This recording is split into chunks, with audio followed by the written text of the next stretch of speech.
하나님께서 오늘 예배 가운데 주시는 은총의 말씀은 열왕기상 18장 25절로부터 38절까지의 말씀입니다. 한 절씩 교독하겠습니다. 엘리야가 바알의 선지자들에게 이르되 너희는 많으니 먼저 송아지 한 마리를 택하여 잡고 너희 신의 이름을 부르라. 그러나 불을 붙이지 말라.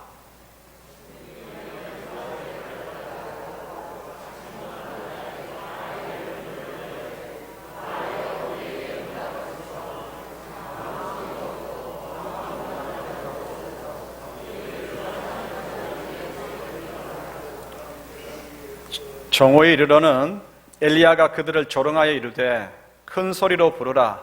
그는 신인즉 묵상하고 있는지, 혹은 그가 잠깐 나갔는지, 혹은 그가 길을 행하는지, 혹은 그가 잠이 들어서 깨워야 할 것인지 하매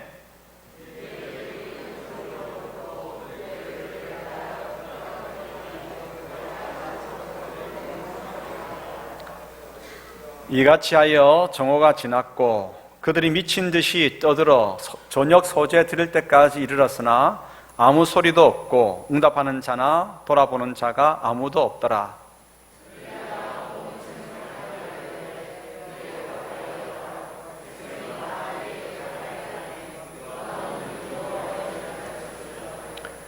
야곱의 아들들의 지파의 수요를 따라 엘리야가 돌 12개를 취하니 이 야곱은 옛적에 여호와의 말씀이 임하여 이르시기를 내 이름을 이스라엘이라 하리라 하신 자더라.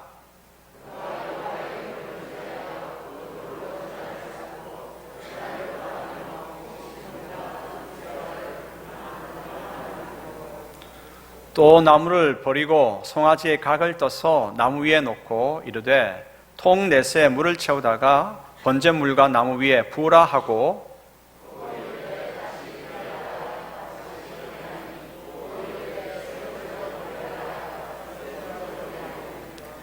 물이 제단으로 두루 흐르고 도랑에도 물이 가득 찼더라.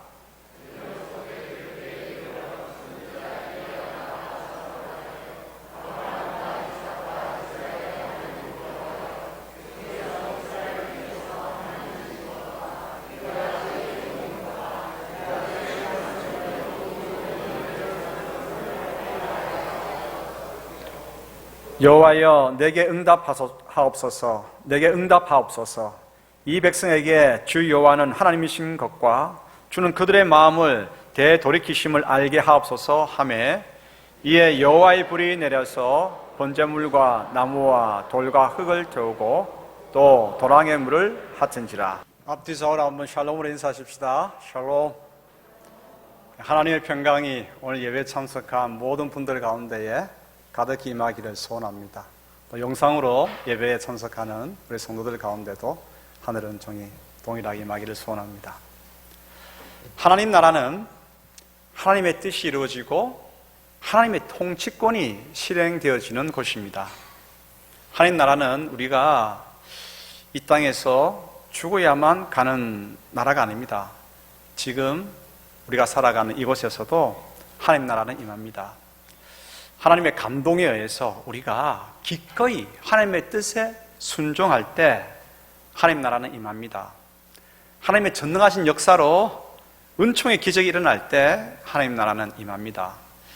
우리는 하나님 나라가 우리가 살아가는 이 현장에 임하게 되기를, 도래하게 되기를 간절히 바랍니다. 때로 거짓과 불의가 온 땅을 덮어버린 것 같은 이 시대에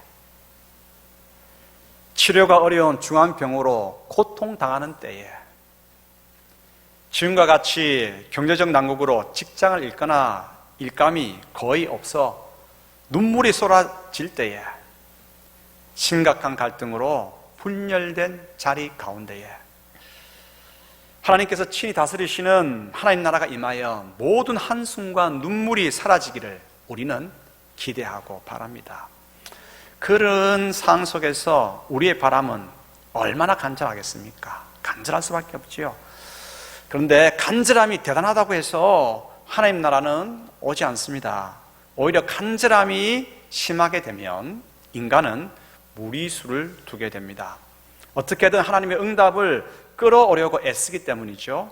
그러다 보면 교회 신앙은 성경의 가르침과는 거리가 먼 비신앙적이게 됩니다.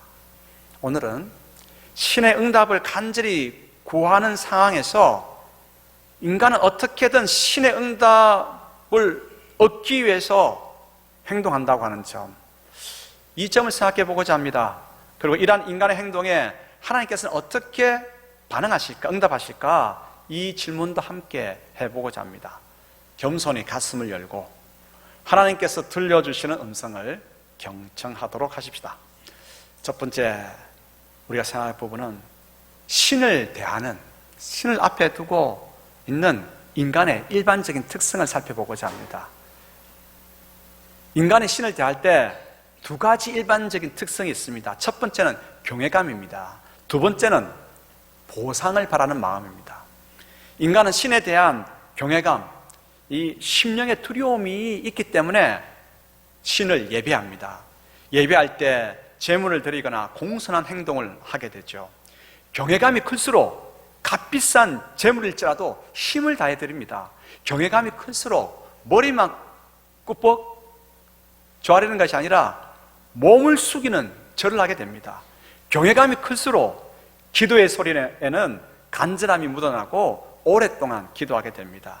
신 앞에서 경외감을 가지고 행동하는 인간의 모습은 자연스럽습니다. 신비롭기도 합니다. 그런데 인간의 마음은요, 그리 순수하지 못합니다. 악하고 죄로 얼룩져 있습니다.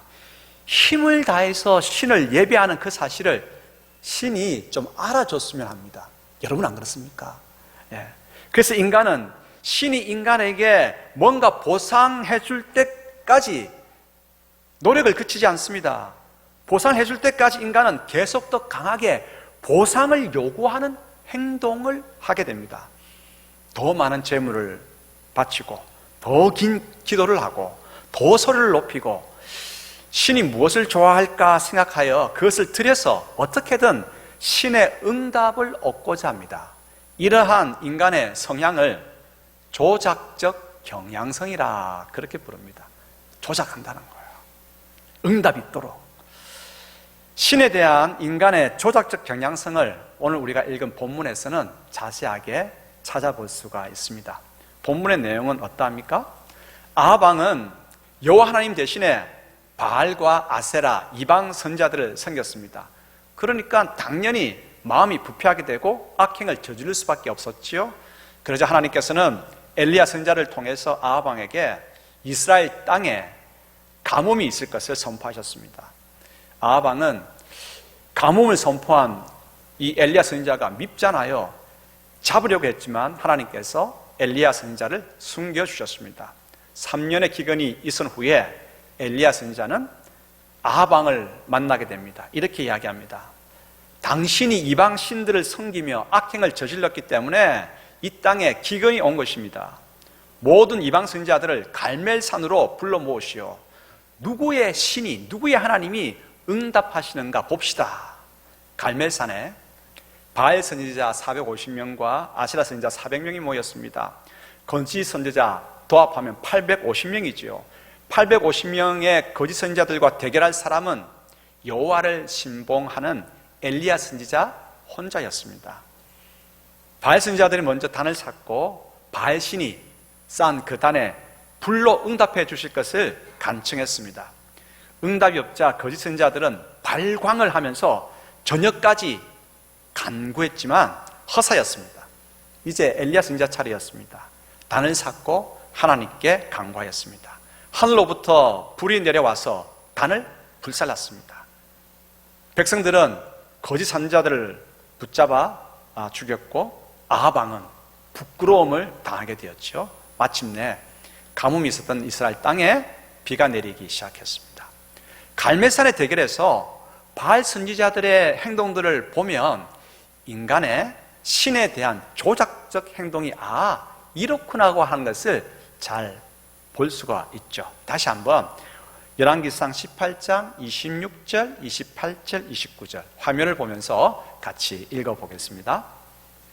그들이 받은 송아지를 가져다가 잡고 아침부터 낮까지 바알의 이름을 불러 이르되 바알이여 우리에게 응답하소서 하나 아무 소리도 없고 아무 응답하는 자도 없으므로 그들이 그 쌓은 제단 주위에서 뛰놀더라.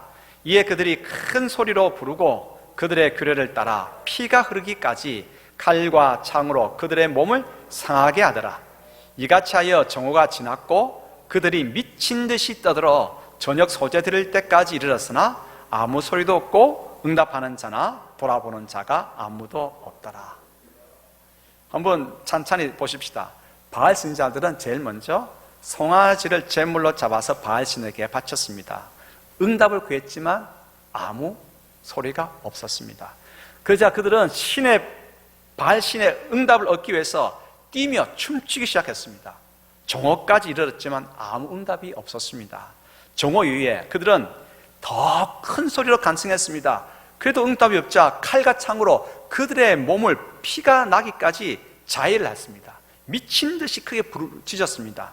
성경은 이것이 그들의 제사 규례라고 언급합니다. 이방 종교들의 규례는 무엇을 말합니까? 어떻게든 신의 응답을 얻어내고자 하는 인간의 조작적 경향성을 잘 보여줍니다. 인간은 신의 응답이 있을 때까지 더 크게 외치고 더 격렬히 춤추고 더 많은 재물을 바치고 몸을 자해하는 일까지도 서슴없이 행합니다. 하지만 엉터리 신은 거짓 선지자들이 그 같은 행동에 아무런 반응이 없습니다. 자, 그러면 이방 종교에서만 조작적인 경향성이 있고 교회 내에서는 없을까요? 두 번째 우리 교훈을 생각해 보십시다. 조작적 경향성을 가진 인간에 대한 하나님의 역사는 어떻게 이루어질까? 조작적 경향성을 가진 인간의 행동에 대해서 하나님은 어떻게 반응하실까? 하나님께서는 먼저 인간의 조작적 행동을 금하십니다. 하나님 자신은 인간의 조작에 의해 움직이는 존재가 아님을 여러 요소들을 통해서 말씀하십니다. 지금부터는 그 요소들에 대해서 한 가지 한 가지 찬찬히 살펴보십시다. 먼저 10계명 중에 제2계명 신상, 우상을 만들지 말라입니다. 하나님께서는 인간이 조작적 경향성을 가지고 있다고 하는 사실 잘 알고 계시죠. 그래서 이방 우상을 만들지 말라고 명하십니다. 인간이 신을 조작하려고 하는 경향성은 신상을 만들려고 하는 것으로 나타나죠. 인간은 신상을 보면요, 더 신을 조작하려고 하는 성향이 발동하게 됩니다. 신상을 만들 때 귀한 금은 보석으로 더 크게, 더 세밀하게 만듭니다.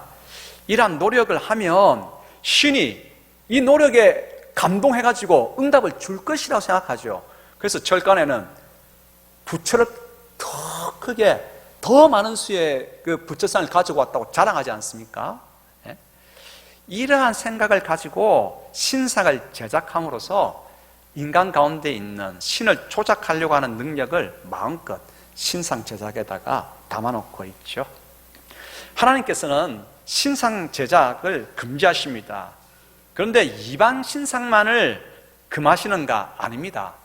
우상 숭배하지 말라고 하는 10계명의 제2계명은 최종적으로는 우상 제작하는 것이 아니라 결국은 어디까지 가느냐? 하나님 자신의 형상을 만들지 말라라고 하는 뜻입니다. 이 말씀을 하기 위한 것입니다. 모세가 10계명의 두 돌판을 하나님께로부터 받아가지고 내려오다가 그 돌판을 막 화가 나가지고 던져서 깨트려 버렸습니다. 왜 그랬습니까? 히브리 백성들이 하나님의 신상을 만들어서 섬기는 모습을 보았기 때문입니다. 모세의 이처럼 격한 행동은 여호와 하나님의 분노를, 자기 신상을 만들어서 섬기는 그 모습에 대한 분노를 그대로 드러내고 있는 것입니다.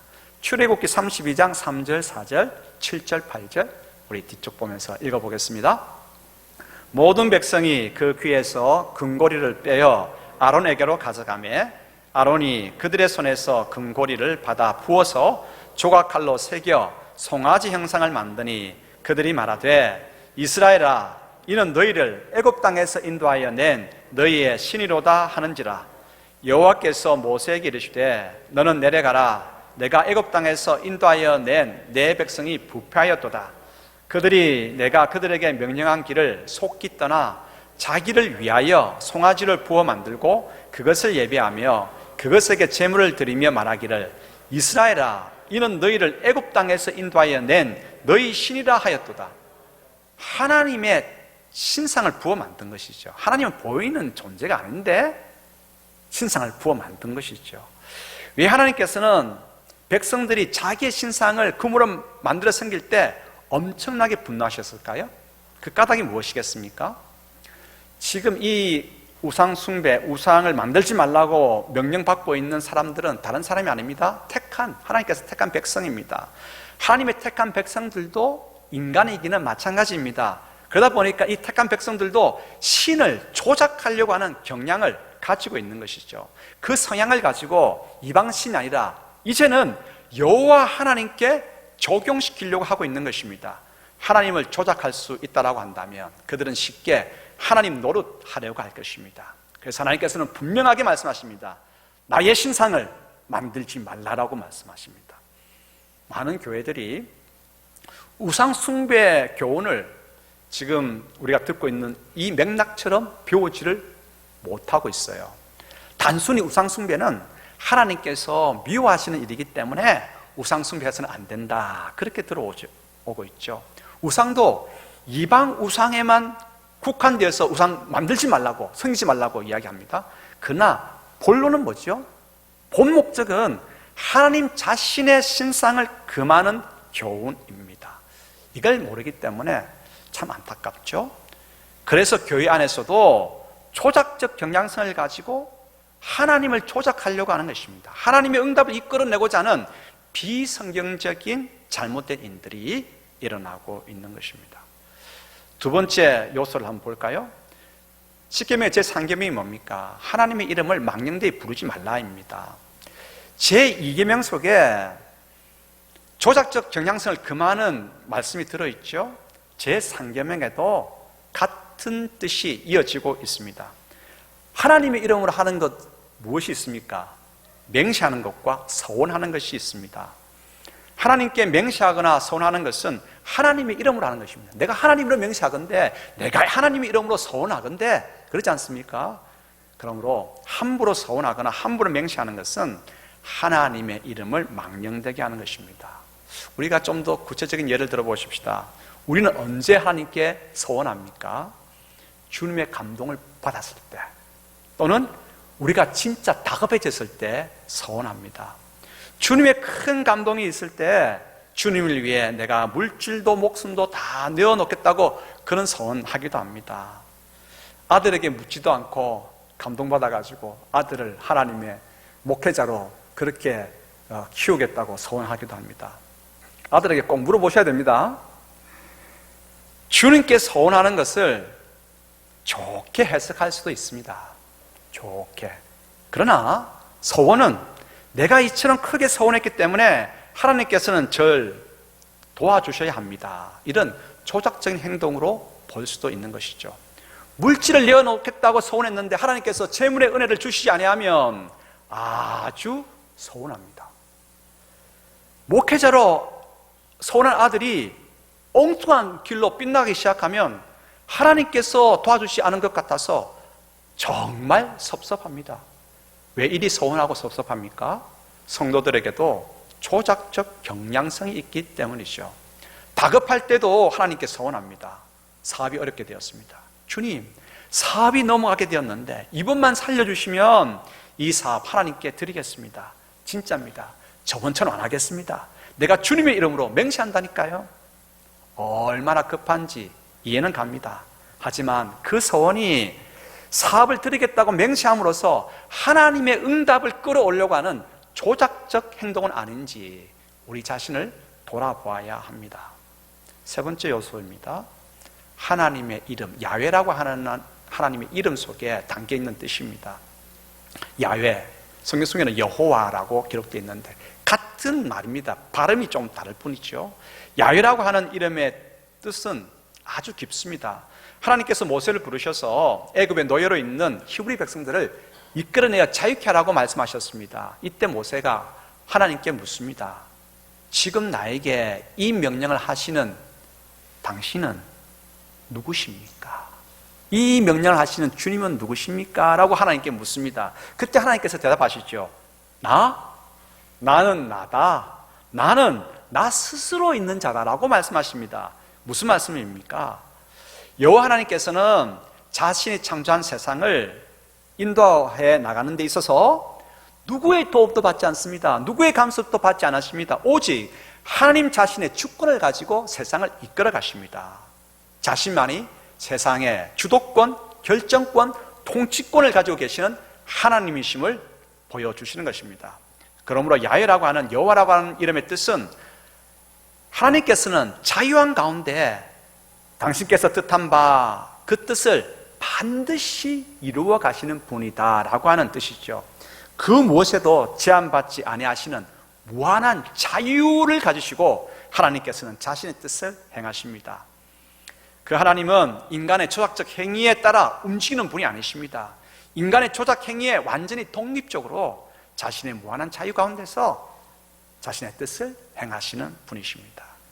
네 번째 요소입니다.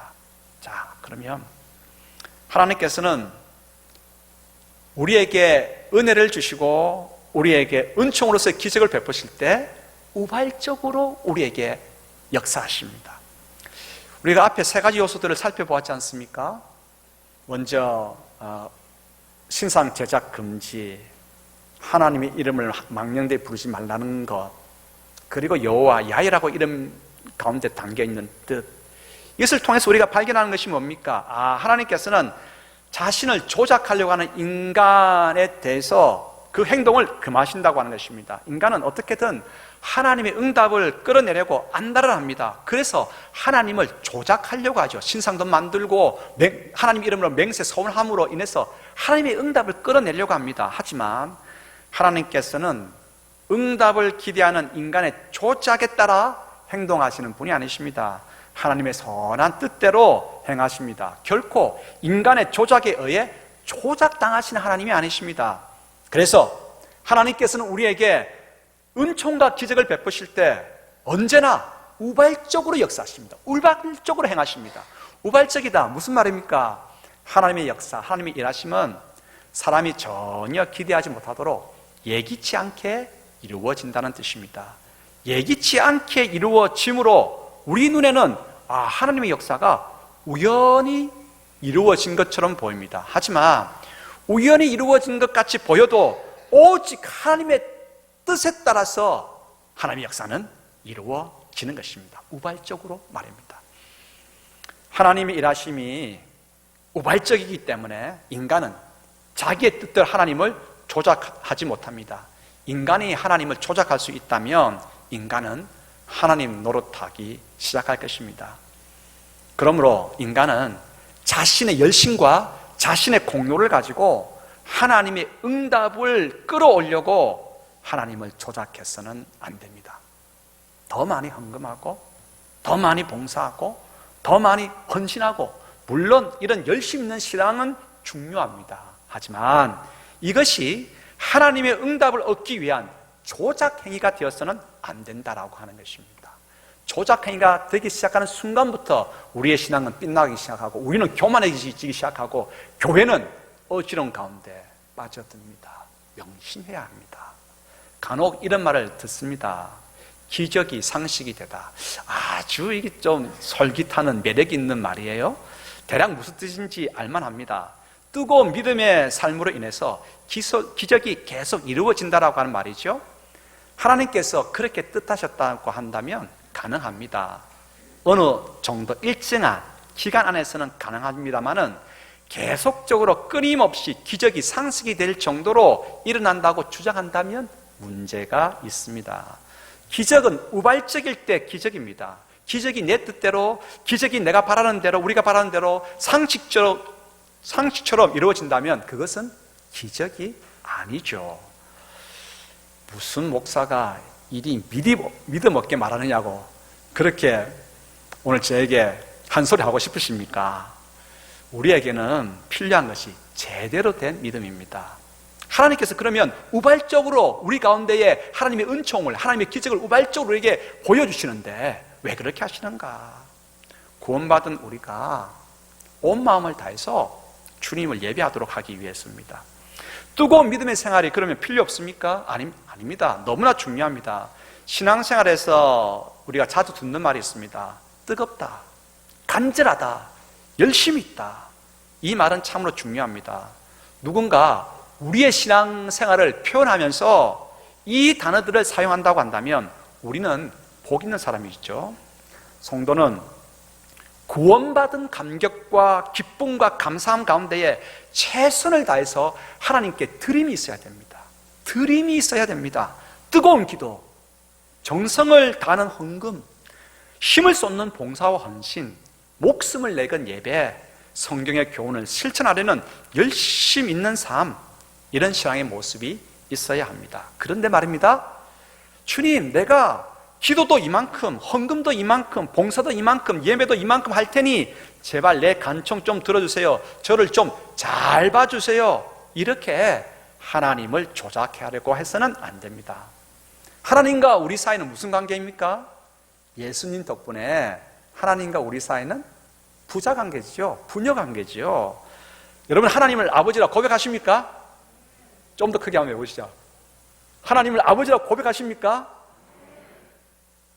하나님께서 우리 아버지시니까 내가 어떤 조건으로 이걸 할 테니까 좀 잘 봐주십시오, 이렇게 하기 전부터, 원래부터, 처음부터 하나님은 아버지시기 때문에 처음부터 잘 봐주십니다. 우리를 아버지처럼 자녀들을 잘 봐줄 그런 분이 어디 있겠습니까? 그런데 우리는 걱정하죠. 좀 잘 봐달라고 어떤 행동을 조건으로 내세우는 것은 아버지와 자녀 관계가 아니라 남남 사이에 청탁하는 관계로 변질되어집니다. 그러므로 순수해야 됩니다. 우리 신앙이 순수하게 구원받은 백성의 본분을 가지고 하나님 앞에 서야 합니다. 성도들은 구원받은 감격과 기쁨과 감사로 신앙생활을 해야 되죠. 이러한 순수함이 우리에게 있어야 됩니다. 또한 이러한 순수함을 가지고 뜨거운 열정과 뜨거운 헌신이, 간절한 헌신이 우리 가운데 있어야 됩니다. 성경은 누차 우리에게 일러주고 있습니다. 우리가 하나님을 예배할 때, 하나님을 사랑할 때, 하나님과 교제할 때 너는 마음을 다하고 뜻을 다하고 힘을 다하라고 말씀하십니다. 이웃도 이처럼 사랑해야 합니다. 이제 세 번째 교훈을 생각해 보겠습니다. 하나님의 우발적 역사가 우리에게 주는 유익이 뭘까라고 하는 것입니다. 유익이 참 많습니다. 그 첫 번째 유익은 뭐냐? 우리가 하나님을 철저하게 신뢰하고 철저한 믿음을 가지게 된다고 하는 것입니다. 우리가 다 이렇게 인정하고 고백합니다. 어떻게 해요? 하나님께서는 성도들의 간절한 기도와 온 마음을 다하는 예배에 응답하신다. 자, 인정하시죠? 다 그렇게 이 사실을 인정하고 신앙의 일반적 원칙으로 모두가 다 고백합니다. 그런데 우리 한번 돌아보십시다. 우리 기도에 하나님께서 응답해 주시는 확률은 우리 경험 속에서 솔직하게 말하자면 매우 낮습니다. 안 그렇습니까? 우리 기도에 하나님께서 실제로 응답하시는 경우는 매우 확률적으로 낮습니다. 주님의 응답은 드문 일어납니다. 오랜 침묵이 가서 그 다음에 일어납니다. 참으로 가끔씩 응답이 찾아옵니다. 하나님께서 우리 기도에 10%만 응답한다고 그렇게 한번 가정해 보십시다. 그러면 나머지 90%는 무슨 말입니까? 정반대의 우리 기도와 우리의 기대와는 정반대의 일이 일어나거나 하나님께서 침묵하고 계신다고 하는 그러한 상황을 이야기하겠죠. 그런데도 우리는 하나님께서 우리의 기도에 응답하신다고 자신 있게 말합니다. 섭섭한 일들이 있지요. 90%의 일들은 다 섭섭한 일입니다. 그런데도 이 일들도 하나님의 선하신 뜻이 있습니다 라고 고백합니다. 어떻게 이런 일이 있을 수 있겠습니까? 왜입니까? 그것은 하나님께서 우리에게 은총을 베푸실 때, 기적을 베푸실 때 우발적으로 행하시기 때문입니다. 왜 그렇지? 성도들은 더 많은 응답의 횟수가 주어지면 우리가 또 하나님을 신뢰하게 되는 것 아닙니까? 라고 질문할 수 있겠습니다. 그렇지 않습니다. 한번 생각해 보십시다. 성도들은 살아가면서 몇 번의 하나님께서 우리에게 베풀어 주시는 우발적인 은총을 경험합니다. 역사를 경험합니다. 첫 번의 우발적 경험이 무엇이겠습니까? 그것은 나같이 강팍하고 교만한 자가 예수님을 믿고 하나님을 예배하고 있고 지금 이 자리에 나와 하나님을 예배하고 있는 이것 자체가 그 증거가 아니겠습니까? 이것으로 시작해서 하나님의 또 다른 우발적인 역사가 우리 삶 가운데서 있습니다. 놀라운 기적과 은총이 우리에게 찾아옵니다. 그 체험들, 우발적인 체험들을 함으로 인해서 우리는 하나님을 신뢰하게 됩니다. 신뢰할 뿐만 아니라 하나님을 기다리게 됩니다. 응답이 많으면 더 하나님을 신뢰할 것 같죠? 그렇지 않습니까? 은혜가 응답이 많아야 더 신뢰할 것 같은데 지금 목사님 거꾸로 지금 설교하고 있는 거 아니겠습니까? 아닙니까? 라고 말하고 싶으시죠? 오경승 집사님, 그렇죠? 제가 그 자리에 앉아 있어도 그렇게 질문하고 싶겠습니다. 하지만 응답이 많으면 더 하나님을 신뢰할 것 같다고 하는 생각은 오산입니다. 응답이 많으면 우리는 어떻게 생각하는지 아십니까? 내가 얼마든지 하나님을 조작할 수 있다라고 하는 생각에 빠집니다. 내가 조작을 잘했기 때문에 하나님 응답도 많다라고 생각합니다. 나는 대단한 존재라고 생각합니다. 그래서 하나님 신상을 만들지 말라고 하는데 계속 만들고 있는 거예요. 서운하는 거예요. 하나님의 우발적 역사는 내가 기대하지 않는 가운데 우연히 나에게 발생한 일이죠. 내가 하나님을 기대하지 않았다. 무슨 말입니까? 내가 하나님을 잊고 있었다라고 하는 말입니다. 나는 하나님을 잊고 있었는데 하나님께서는 내가 잊고 있는 그 순간에도 나를 잊고 있지 않습니다. 나를 지켜보고 계십니다. 하나님의 우발적 은총과 기적은 우연히 어쩌다 보니까 일어난 것인 줄 알았는데 그게 아니었습니다. 하나님께서 계속해서 나를 지켜보고 계셨습니다. 그러다가 하나님의 선한 뜻에 따라서 가장 적절한 때에 나에게 그 우연 같은 은총을 우발적으로 베푸시는 것입니다. 그래서 우연이 아니라 하나님의 뜻이 펼쳐지는 그것은 필연의 은총인 것입니다. 이때부터 하나님에 대한 철저한 신뢰가 있게 되고 하나님의 뜻을 바라면서 기다리게 되는 것입니다. 내 뜻이 아니라 주님의 뜻이, 내 시간이 아니라 주님의 시간에, 내 방법이 아니라 주님의 방법으로 가장 선하게 나에게 반드시 우발적인 역사는 이루어진다라고 하는 믿음이, 이 철저한 신뢰가 우리 속에 생기게 되는 것이죠. 우발적이기 때문에 더 철저한 신뢰가, 하나님에 대한 신뢰가 우리 속에 있는 것입니다. 그러므로 철저한 신뢰, 철저한 믿음은 하나님의 우발적 역사로 인한 우리에게 주어지는 선물인 것입니다. 철저한 신뢰는 우리로 하여금 언제 역사할지 모를 그 하나님을 믿음을 가지고 기다리게 만듭니다. 철저한 신뢰가 없이는 기다릴 수 없죠. 그 기다림 속에서 우리는 하나님께서 침묵하심도, 하나님께서 우리의 기대와 정반대 일을 그냥 묵인하심도, 이게 하나님께서 나를 선하게 이끌어 주심이로구나, 이 사실을 발견하게 됩니다. 그리고 마침내 하나님께서 우리의 부르짖는 소리를 들으실 줄을 알고 경험하게 되는 것입니다. 시편 40편 1절 이런 말씀이 있습니다. 내가 여호와를 기다리고 기다렸더니, 왜요? 철저한 신뢰가 있기 때문에, 우발적인 경험으로 인해서 내가 여호와를 기다리고 기다렸더니 귀를 기울이사 나의 부르짖음을 들으셨도다. 내가 여호와를 기다렸더니 나의 부르짖음을 들으사 응답하셨도다. 여기까지만 듣겠습니다. 다 듣고 싶은데 여기까지만. 욥은 이렇게 이야기했습니다. 주신 자도 여호와시요 가져가신 자도 여호와시니 여호와께서는 영광을 받으시기에 합당합니다. 우발적으로 역사하시는 하나님을 찬양하는 것입니다. 기대와는 정반대의 일이 일어나더라도, 하나님께서 계속 침묵하시더라도 우리는 철저한 하나님에 대한 신뢰를, 믿음을 가지고 그분의 우발적인 역사를 기다리게 되는 것이죠. 왜입니까? 그분은 우리에 대한 자신의 사랑을 우발적으로 편하기 때문에, 우리는 그 하나님을 신뢰하고 그 하나님을 믿기 때문에 그러합니다. 첫 번째가 철저한 신뢰라고 한다면, 두 번째 우발적인 역사로 인해서 우리에게 주어지는 유익은 뭘까? 겸손입니다. 우리는 하나님 앞에 머리를 숙일 수밖에 없습니다. 미래는 내가 조작할 수 있는 시간이 아니거든요. 우발적으로 역사하시는 하나님의 손에 내일은 달려 있습니다. 그러므로 우리는 철저하게 겸손하고 우리의 머리를 조아려야 합니다. 그리고 경외감입니다. 하나님을 순수한 경외감을 가지고 온 마음을 다해서 하나님께 나의 삶들을 내어 맡길 수 있게 되는 것이죠. 자, 여러분, 이제 정리하십시다. 하나님을 조작할 수 있다고 하는 우리의 생각, 우리의 행동을 버리십시다.